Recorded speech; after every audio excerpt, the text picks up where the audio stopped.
toutes et à tous, je suis ravie de vous retrouver sur Audition TV. Je rencontre aujourd'hui Philippe Metzger, audioprothésiste dans le 20e à Paris, dans son centre refait à neuf, pour parler en ce début d'été des festivals de musique et de comment les audioprothésistes peuvent accompagner leur clientèle ou les enfants ou petits-enfants de leurs clients sur des aspects de prévention. Bonjour Philippe Metzger, alors quels sont les messages que vous voulez faire passer aux audioprothésistes en ce début d'été ? Cet été va être, comme tous les étés, assez riche en festivals, en concerts publics. Et donc, je voulais essayer de dire un petit peu aux audioprothésistes qu'ils n'étaient pas simplement là pour corriger l'audition des personnes qui avaient malheureusement perdu cette audition, mais qu'ils étaient là aussi dans un phénomène de prévention et d'éducation des gens.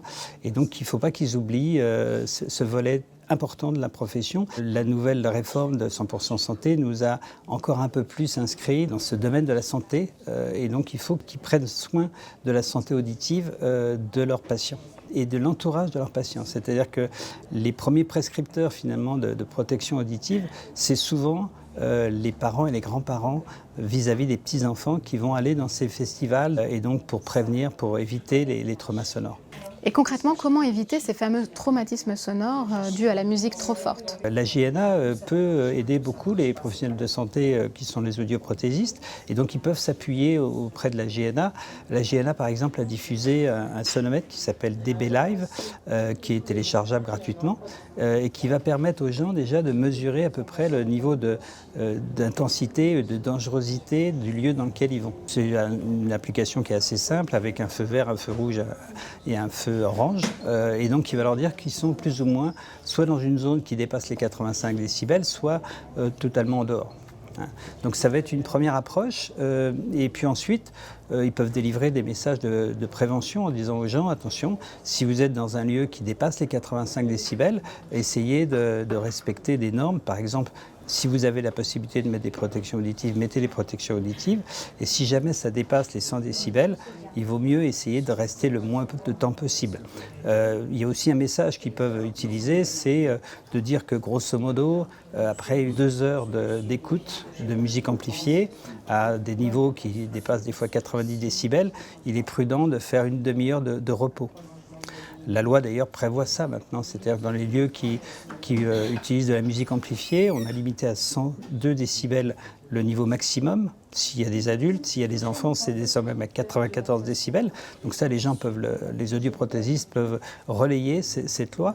Et surtout, elle a prévu qu'il y ait des zones de repos, de manière à ce que les gens puissent s'abriter après 2 heures d'écoute et qu'ils puissent rester au moins une demi-heure dans un lieu qui ne dépasse pas 80 décibels. Le message, c'est 2 heures, une demi-heure, 2 heures d'écoute amplifiée, une demi-heure de repos, 1 heure d'écoute, 15 minutes de repos. Le deuxième message, c'est de dire aussi que la répétition des zones à risque va permettre éventuellement une atténuation de l'audition. C'est-à-dire que si quelqu'un va dans un concert, écoute de la musique pendant 2 heures et qu'ensuite il sort du concert et qu'il mette son Walkman dans les oreilles, c'est pas prudent. C'est-à-dire que dire aux gens aussi, prenez des temps de repos, mais vraiment des temps de repos réels. Et par ailleurs, il y a un numéro vert, c'est ça, un numéro vert mis en place par France Acouphènes tout l'été. On s'attend à pas mal d'accidents finalement.